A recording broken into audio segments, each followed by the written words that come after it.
The Adventures of Sam Spade, Detective.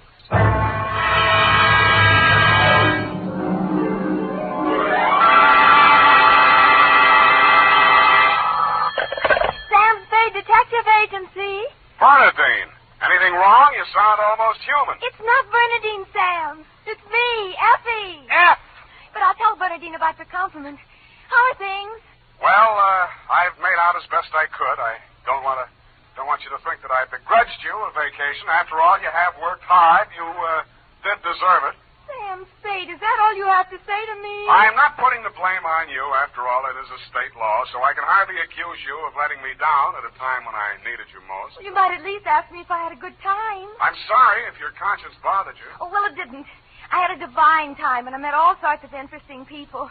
Mostly men. You don't say. What else? Well, it was this desert ranch, with a lot of buttes around. You mentioned those. No, Sam, no. They're the result of erosion. Those outdoor types, they go to pieces. Sam, are you pulling my leg? Not over the phone, Effie, but stay where you are. I'll be right down to look at your snapshots. And when you have the time, I'll dictate my report on the missing Newshawk caper.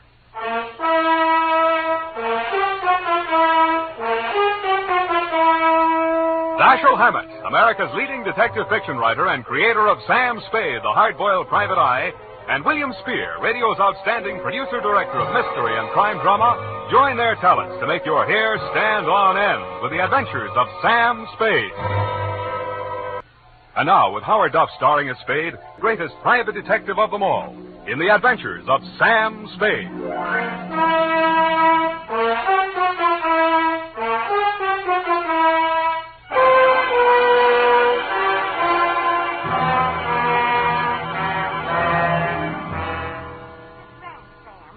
Outside of Kanab on Virgin River. Kanab, the Pearl of the West. Uh-huh. And did I mention the buttes? Oh, well, they're very interesting. The result of erosion. Yes. And it's authentic, too. Fay Hamlin's ranch. You, mean a working ranch? Yes. You see, that way you get into the spirit. Mm-hmm. My job was to feed the chickens. And that's how I met him. One of the buttes? Oh, Sam, he's a very cultured gentleman. Culture smulcher. What's he do for a living? He cures stammering. You don't say.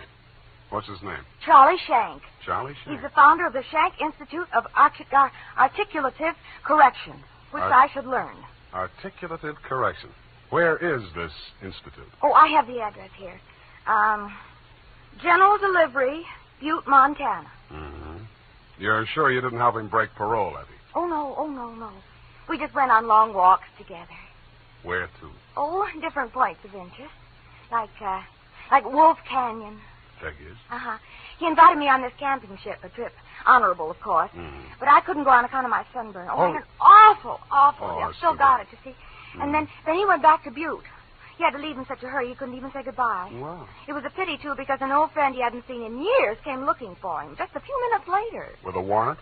No, he was an attendant in a nearby hospital. Mental? Oh, yes, very intelligent. He read me some of his poetry. Maybe you've heard it. A loaf of bread, a jug of wine, and thou. Wait a minute. Isn't that the Rubaiyat of Omer Khayyam? That was written by a guy named Fitzgerald. Well, of course, that's his pen name. Quite a penman. Yes, but he's paid his debt to society. And the other time it was a bad beef. Oh, He told me all about it. Yes. He cried on my shoulder afterwards. Sweetheart, when you make a mistake, it's a beaut. Sam, nothing happened. Well, I'm glad he cured you of stammering anyhow. Ready? Oh, yeah. I got a brand Work, new you notebook. know. Life goes on. I got a brand new notebook, Sam. I'll just turn over a new leaf. Not a bad idea, dear. Date July 18 to Mr. Alex M. Youngblood. Try that again. Mr. Alex M. Youngblood, P.O., Box 317, San Francisco. From Samuel Spade, license number 127596. Dear Mr. Youngblood, I need a vacation myself. You need Charlie Shank. Sounds hard, Sam. Fortunately, until I met you, my only experience with any of the men and women who make your newspaper run had been with one of your corner newsboys who shortchanged me 2 times within as many days. I have not read your rag since. But your name looked imposing, and so did the $300 check upon which you had written it.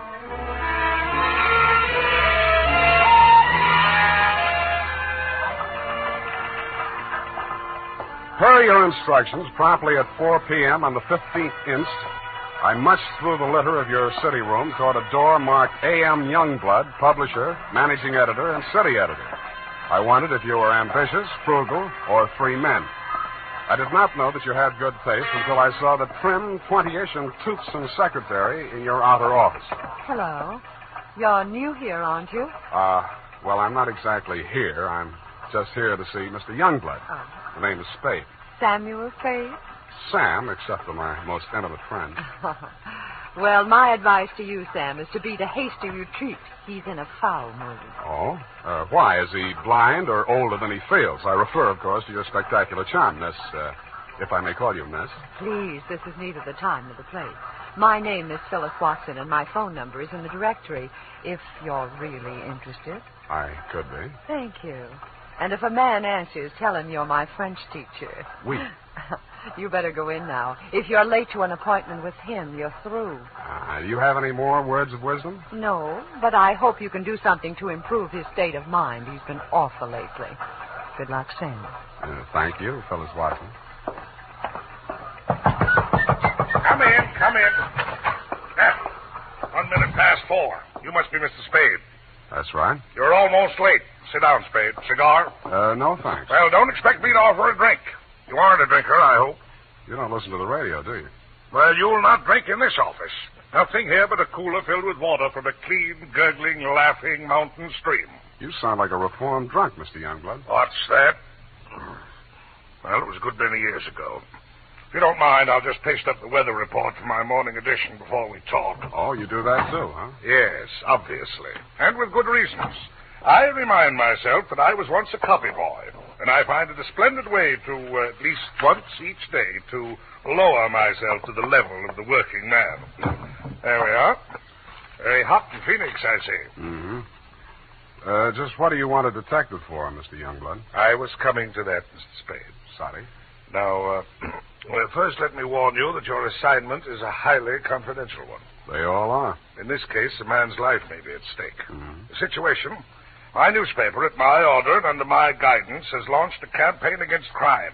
Not aimed at the petty criminal, but at the easy-living leeches at the controls of the rackets, the hoods in bankers' clothing, the mansion-house parasites who direct the pickpockets, the second-story men, the housebreakers, who gamble away $500,000 a year and pay income tax. Don't go to pieces. Of that amount. Yes, I understand. You're after the boys on the safer side of the fences. Nicely put, Spade, yes. Thank you. Well, the long and short of it is this. The author of the expose series, Ray McCulley, my top crime reporter, has been missing for 2 days. I want you to find him. What makes you think he's still alive? Good heavens, Spade. Why must you suggest that he isn't? Because if I were a mansion-housed parasite in danger of being unhoused by a Newshawk, I'd see said Newshawk standing in a cement block on the bottom of the bay. I will accept that only when no stone has been left unturned. Every straw and every haystack has been searched. Every... nook and cranny? Yes. Sounds as though you need at least one police force, Mr. Youngblood. Now, why don't No. Impossible. We've already had a brush with the police over the expose. I'll not be dictated to at this stage of the game. I started this investigation, and I'll finish it alone. Well, it's a pretty big order, Mr. Youngblood, but times are tough. I'll see what I can do. Good. I hereby turn over to you all the resources and power of this, my newspaper. When one of my reporters is in trouble or danger, sir, I will spend every penny of my fortune, if necessary, to deliver aid and succor to his side.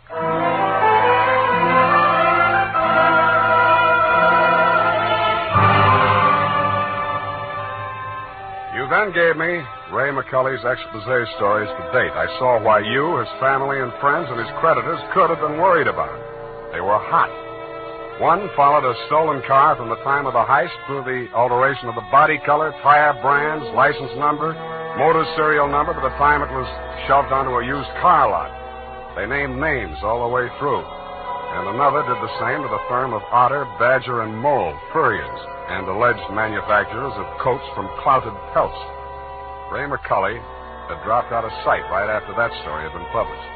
So I left your office hoping that I'd reach the address of Otter, Badger, and Mole before closing time. I did. The plushy showroom was occupied by a dozen attractive fur-bearing models, female, but wax. The live models, male, were wearing padded shoulders, pointed shoes, and coats tailored for underarm artillery. They would have looked more natural at Madame Tussaud's waxworks, Bertram the burglar section. Hey, oh, hey, what'll it be? Something for the little woman? Where do I find Mr. Otter? You the law?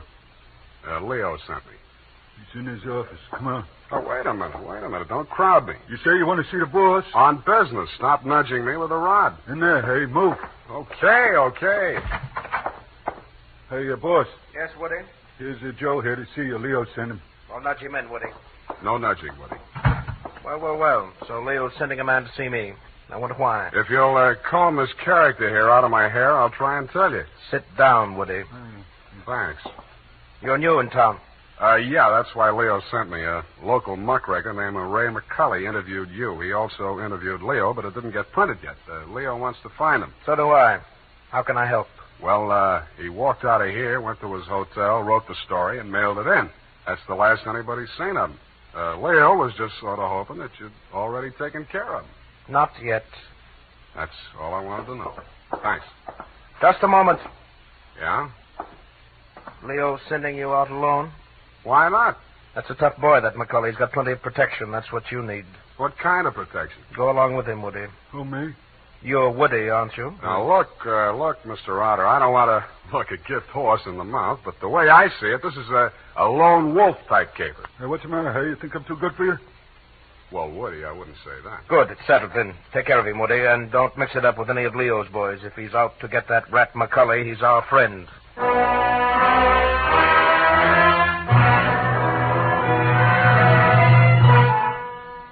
I was beginning to wonder who Leo was. I'd grabbed the name off a calendar on the wall, Leo's Van and Storage. I didn't know whether he was the Leo Mr. Otter didn't like, and I hoped I wouldn't find out. The best way I could think to keep from finding out was to shake Woody. On the way uptown, I walked him past 4 police stations. Crossing Market Street, I pushed him straight into the arms of a traffic cop who begged his pardon and let me off with a warning. At the Blue Bottle Bar and Grill, I gave Joe, the bartender, the Mickey Finn sign, but Woody liked it. He ordered another. Then he said he knew a place on Columbus where the drinks were even better. It was called Leo's Place. I wondered if that meant anything. Hey, oh, hey. Who, me, huh? I want your drink. Don't you like this joint? Yeah, sure, it's fine. We're not getting anywhere, though. You really take your work serious. Me, when I go gun for somebody, I go where I'm least likely to succeed. You live longer. Yeah. Woody, what do you know about this guy, McCully? You hear the boss. He says he's a rat. Yeah, but he said he's got plenty of protection. Who's furnishing it? Well, you see, there's a... Boy, oh, boy. Look at what just walked in. I looked. What I saw was not disappointing. She was wearing a skin-tight black satin with a plunging neckline and a new look only in places where it didn't matter. But she still looked enough like your secretary, Phyllis Watson, to be out of place in Leo's place. She didn't stay there long. She made a beeline through the kitchen to the rear exit. I made a beeline right after her. Woody was breathing down my neck as I started up the rickety outside stairway at the back of the building. I stopped the landing and turned around to face him. See you later, Woody. I didn't wait to see if he made it all the way to the bottom of the stairs. I was more interested in what was going on at the top. A door had opened, and Phyllis stepped inside. The man who let her in looked like Ray McCully. Who are you? The name is Spade. I don't know that name. Your boss hired me to find you. Private Dick? Yeah. Can I talk to you for a minute? Sure. Put your hands behind your neck and walk up slow. Okay. All right. Go inside. What's the matter? You're not acting glad to see me. This is the guy, fellas. Yes. Alex hired him this afternoon. There, you see. Now, what do you want me to tell Youngblood? You're not going to tell anybody anything. Oh. It caught me right behind the ear. The last thing I saw was that plunging neckline as Phyllis rushed forward. I didn't know whether she was rushing to my rescue or to get in a few licks of her own. 5 seconds later, I didn't care. As the design of the linoleum slammed up at me, I had just time to wonder why, of all the people who were looking for Ray McCully, I had to find him. Then I was out. Boing. Maced for my pains.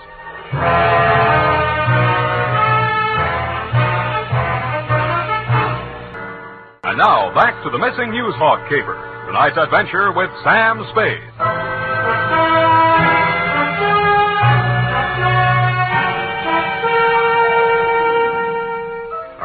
on the floor in a room with nothing in it but a sink, an army cot, a square of dirty linoleum, and a body. I staggered to my feet, ran some cold water over my head, and took a closer look. It was Ray McCulley. He was a very dead crusading reporter.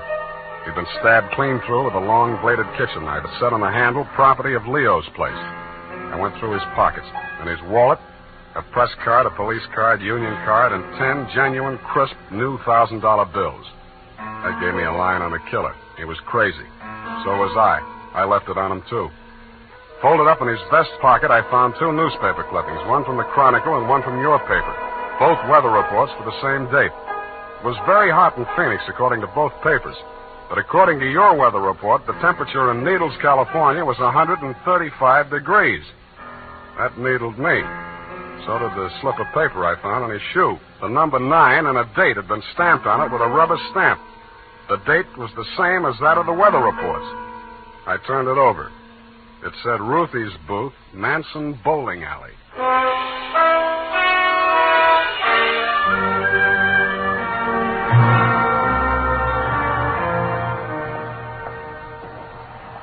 Don't tell me nothing yet. You're the cigar type. Coronas or Panatellas? Thanks. I'm just shopping. I got a nice line of notions. So have I. No, I mean the dolls, the Hollywood dolls. You know, for the bed, only $1 plus tax. Very reasonable. Say, what's on your mind? Leo sent me. Oh. Are you going to collect the slips hereafter? Well, not tonight. You see, I'm sort of a troubleshooter. Leo's checking up on some of the numbers that didn't come out right. Listen, I'll tell him to his face, I don't want any part of those wrong numbers. They're scary. Nuts. Who bought this one? Let me see. Oh, last Thursday. Oh, number 9. How can I forget? He put $500.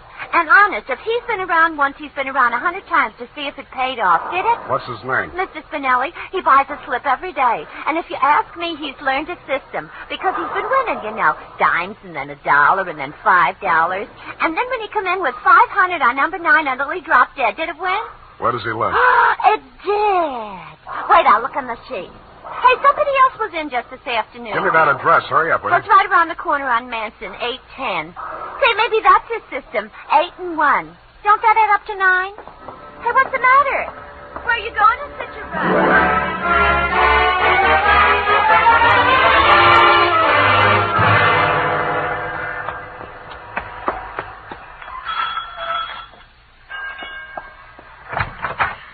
Please, come back later.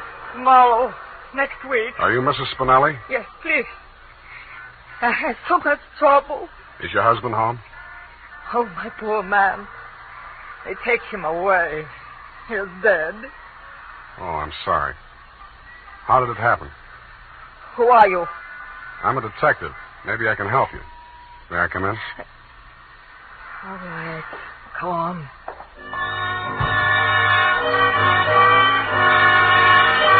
It took quite a while to gain her confidence, and after that it took still quite a while to piece together the grief-stricken grumble of words that poured out of her. When I got it down in the form of a statement, I asked her to read it over. Item, statement by Mrs. Arturo Spinelli.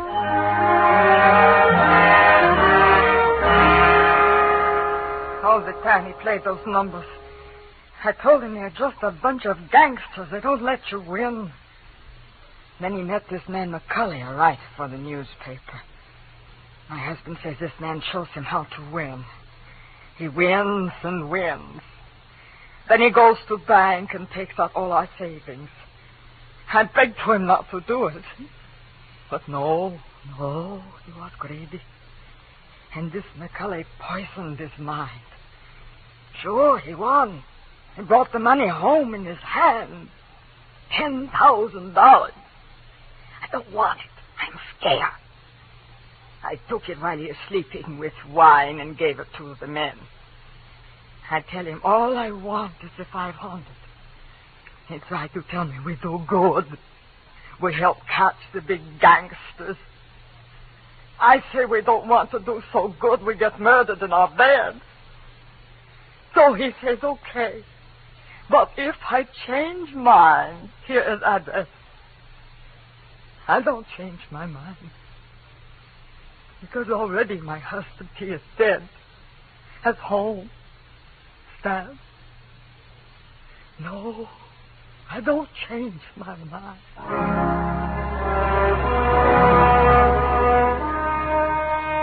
She signed it, and I left her alone with her grief. I wasn't working for you anymore, Mr. Youngblood.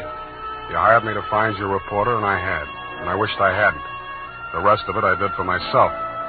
You weren't in your office when I got there, but Phyllis was.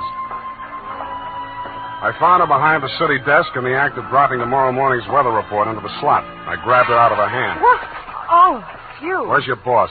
At home, I guess. We'll talk in his office. Come on.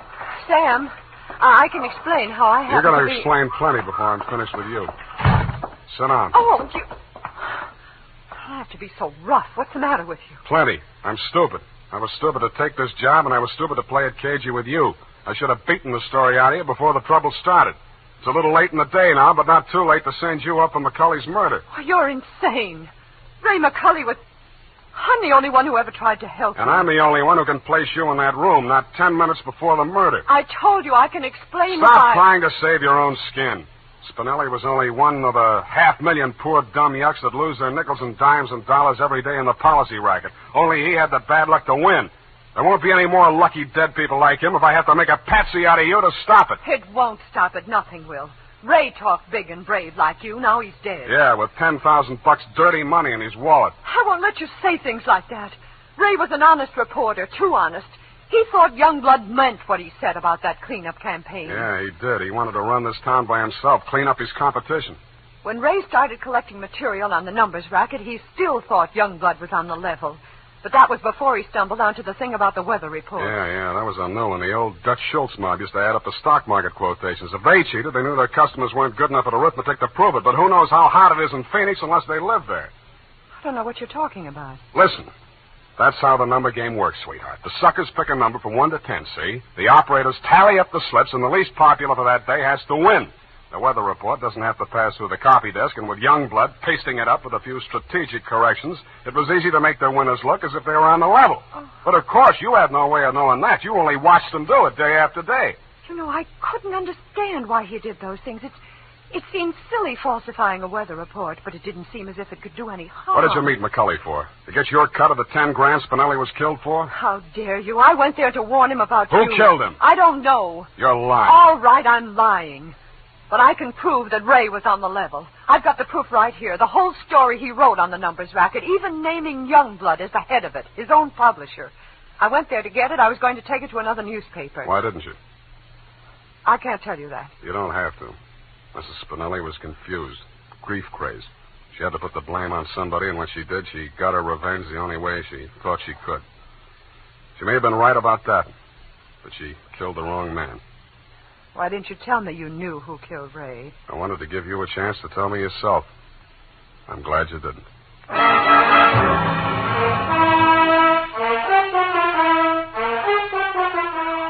And that, Mr. Youngblood, is the crop. I'm sure you appreciate the fact that I gave the double scoop to your paper. Like Mrs. Spinelli, I have my own ideas of vengeance. Besides, it may up your circulation a little, and you can certainly use a little extra money for your defense. By the way, who's Leo? Period, end of report. But, Sam. Yes, Effie. I thought Mrs. Spinelli killed Ray McCulley. The vacation helped. You were absolutely correct. Mrs. Spinelli killed Mr. McCulley, if you'll pardon the expression. Well, why did she kill her husband? I was wrong. The vacation didn't help. You mean she didn't? She killed McCulley to avenge the murder of her husband. You mean Mr. McCulley killed Mr. Spinelli? Effie, stop. I'll go mad. Oh, you need a vacation, Sam. Look, type that up. The clatter of the keys may stimulate you to further cerebral activity. I beg your pardon, Sam? Brain work. Now, shoot. Oh, brain work. Oh, well, you know best. Well, here it is, Sam. And you were absolutely right. The typing cleared my mind. It's all clear now except for one thing. Well, let's clear that up right away. Why did Mrs. Spinelli kill her husband? She did not kill her husband. Oh, I'm sorry. I meant, why did Mr. McCulley kill Mr. Spinelli? Kelly did not kill Spinelli. Who's Kelly? McCulley. McCulley's real name was Kelly? Now, let's start all over again. Disregard everything we said up until now. Make your mind a complete blank. All right, Sam. In the first place, McCulley did not kill Spinelli. That's what I said. It was his wife, wasn't it? Now, wasn't it, Sam? Oh, stop teasing me. Hey, why do you look at me like that? Effie, Mr. Spinelli was killed by one of the policy racket hoods to get back the $10,000 he won on the numbers game. Then how did the money get into Kelly's pocket? McCulley's. Why do you insist on using his alias, Sam? Effie, that was a tip of the tongue. I mean, look, Mrs. Spinelli took it to him because she was afraid her husband might be killed for Then it. why didn't they take the money when they killed him? Because Mrs. Spinelli had already taken it. Then she did kill him. Go home, Effie! All right, Sam. I'm sorry I'm so irritable to you, but I thought it... Well, it's been so long since I've been here, you know, Sam, Angel, you're just tired. Vacations have a habit of doing that to you. After a week or two in the office, you'll be all rested up again. I'll take it easy. You act as though you thought my mind were affected. Come here. Sam, now don't, my sunburn. Yeah. Oh, it hurts. It's nice to have you back. You look good, too. All tanned and healthy. Your roof. It's great. I think my nose is peeling. Well, don't pick at it. Good night, Sam. Good night, sweetheart.